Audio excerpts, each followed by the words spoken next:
नरेंद्र मोदी जी को पहली बार 26 मई 2014 को प्रधानमंत्री के रूप में शपथ दिलाई गई थी और दूसरी बार 23 मई 2019 को उनका पुनः कार्यालय में शपथ ले चुके हैं। जबकि प्रधानमंत्री नरेंद्र मोदी जी के नेतृत्व में भाजपा शासित सरकार 2 सफल कार्यकालों को पूरा कर रही है और पार्टी द्वारा पूरे देश में भव्य जश्न की योजना बन रही है।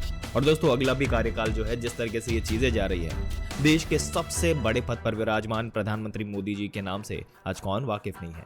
वो हमारे देश में नहीं बल्कि विश्व की एक पॉपुलर नेता अपनी छवि बनाने में कामयाब रहे और आज उनके बारे में सब कुछ जानते हैं। लेकिन कुछ बातें ऐसी भी है जो मोदी जी के बारे में हर इंसान नहीं जानता। और आज के वीडियो में हम आपको यही बातें बताने जा रहे हैं और साथ में बताएंगे कि नरेंद्र मोदी जी की जिंदगी से जुड़े कुछ खास पहलू क्या है। तो बस बने रहिएगा वीडियो के अंत तक हमारे साथ।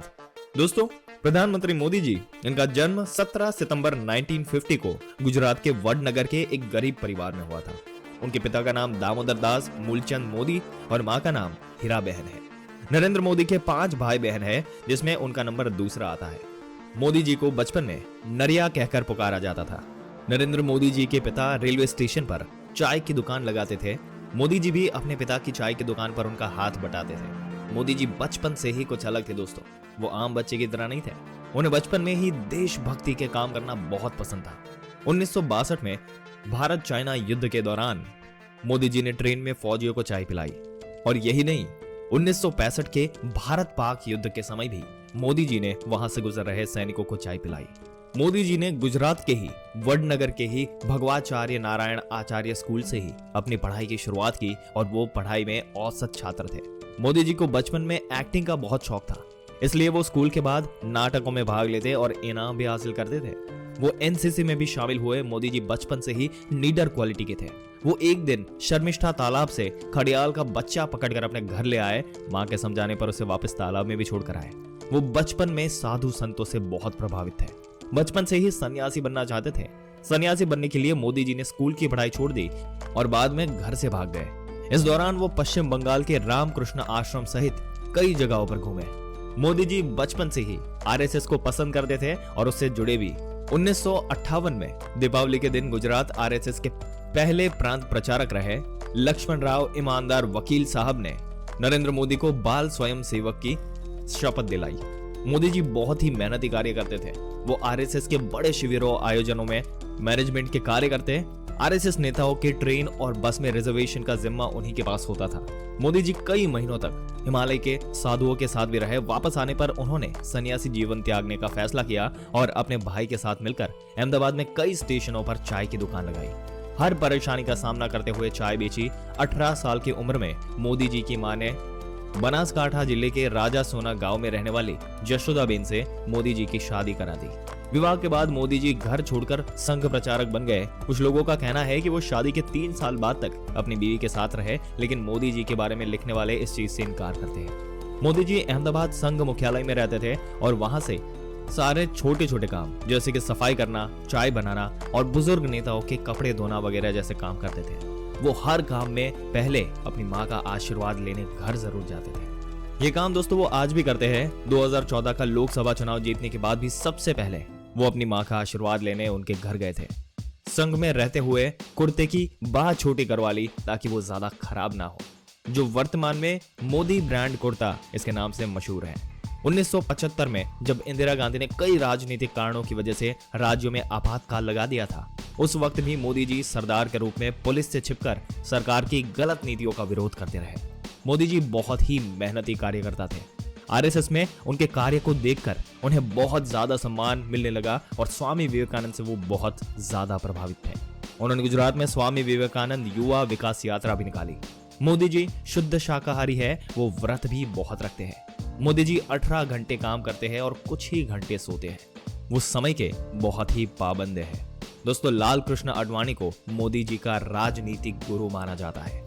1990 के दौरान मोदी जी ने आडवाणी की सोमनाथ से अयोध्या रथ यात्रा में बड़ी भूमिका निभाई। इससे प्रभावित होकर बीजेपी के बड़े नेताओं ने मोदी जी को अपनी पार्टी में शामिल कर लिया और वो पार्टी के लिए बहुत ही मेहनत और लगन से काम करते रहे। 1985 में गुजरात के विधानसभा चुनाव में बीजेपी पार्टी को बहुमत हासिल हुआ। मोदी जी के शंकर सिंह वाघेला से कुछ नाराजगी हो गई, जिसकी वजह से शंकर सिंह वाघेला ने इस्तीफा दे दिया और केशव भाई को गुजरात का मुख्यमंत्री बना दिया।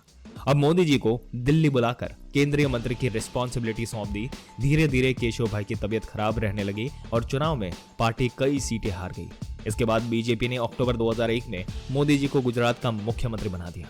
मोदी जी ने गुजरात में विकास किया, हर जगह बिजली और पानी की व्यवस्था की और एशिया का सबसे बड़ा सोलर पार्क गुजरात में बनाया। 2002 में होने वाले गुजरात के गोधरा कांड में मोदी जी का नाम जोड़ा गया, इसलिए न्यूयॉर्क टाइम्स ने मोदी जी को जिम्मेदार ठहराया। गोधरा कांड गुजरात के गोधरा शहर में 27 फरवरी 2002 को हुआ था। गोधरा शहर में रेलवे स्टेशन पर साबरमती ट्रेन की S7 कोच में आग लगा दी गई, जिसमें 59 लोगों की जान गई। इसके बाद गुजरात जगह जगह पर सांप्रदायिक दंगे शुरू हो गए और 28 फरवरी 2002 को गुजरात के कई इलाकों में दंगों ने भयंकर रूप ले लिया और 1200 से ज्यादा लोग मारे गए। इसके बाद सुप्रीम कोर्ट ने इस कांड की जांच की और उसके लिए एक स्पेशल कमेटी भी बनाई। कमेटी ने पूरी जांच पड़ताल की। 2010 में सुप्रीम कोर्ट ने कमेटी के जांच के आधार पर फैसला सुनाया। फैसले में सुप्रीम कोर्ट ने कहा कि कमेटी को दंगों में कहीं भी मोदी जी का कोई हाथ नहीं मिला। मोदी जी ने गुजरात में सरकारी कायदे कानून के खिलाफ बनाए गए सभी मंदिरों को तोड़वा दिया और इसके बाद मोदी जी के लोकप्रियता गुजरात में इतनी बढ़ी कि लगातार 4 बार मोदी जी गुजरात के मुख्यमंत्री रहे। 2013 की केदारनाथ आपदा में क्षतिग्रस्त हुए केदारनाथ मंदिर के पुनः निर्माण के लिए केंद्र सरकार से मोदी जी ने परमिशन मांगी, लेकिन उस वक्त कांग्रेस सरकार ने मना कर दिया। मोदी जी की कामयाबी और अच्छी नीतियों को देखते हुए भाजपा सरकार ने 2014 के लोकसभा चुनाव में मोदी जी को प्रधानमंत्री के रूप में चुना। चुनाव के लिए मोदी जी ने सोशल मीडिया पर भी खूब इस्तेमाल किया इसका और अपनी मेहनत और लगन के बल पर भाजपा पार्टी को भारी बहुमत से जीत दिलाई। 26 मई 2014 को दिल्ली के राष्ट्रपति भवन में मोदी जी ने भारत के सर्वोच्च नेता प्रधानमंत्री पद की शपथ ली। मोदी जी भारत के 15वें प्रधानमंत्री बने। लोगों के लिए वो इतने पॉपुलर नेता बन गए कि दोबारा भी बीजेपी पार्टी को ही बहुमत के साथ जीत मिली और 23 मई 2019 को दूसरी बार भारत के प्रधानमंत्री बने। अगर दोस्तों आपको मोदी जी के पीएम पद के बारे में और उसके बाद भी जो मेहनत उन्होंने की, जो चीजें उन्होंने की, उसके बारे में जानकारी चाहिए तो नीचे कमेंट सेक्शन में हमें कमेंट करके जरूर से बताइएगा। हम आपके लिए एक और वीडियो लेकर आएंगे। पर दोस्तों आपका क्या मानना है, अभी 2024 में जो इलेक्शन होने वाले हैं उसमें क्या मोदी जी फिर से बहुमत हासिल करेंगे? आपके क्या विचार है? अपने विचार नीचे कमेंट सेक्शन में जरूर से बताइएगा। इस वीडियो को अपने दोस्तों, रिश्तेदारों, हर किसी के साथ शेयर करें ताकि उनको भी इसके बारे में पूरी जानकारी मिले और वो भी इस सवाल का जवाब दे पाए। और ऐसी ही जानकारी पाते रहने के लिए हमारी चैनल को सब्सक्राइब करके बेल आइकन जरूर से दबा दें। मिलते हैं अगले दिलचस्प वीडियो में, तब तक के लिए इस वीडियो में अंत तक बने रहने के लिए आपका दिल से धन्यवाद। और आखिर में जाते जाते इस वीडियो में नीचे कमेंट सेक्शन में जय हिंद लिखना ना भूलिएगा। जय हिंद।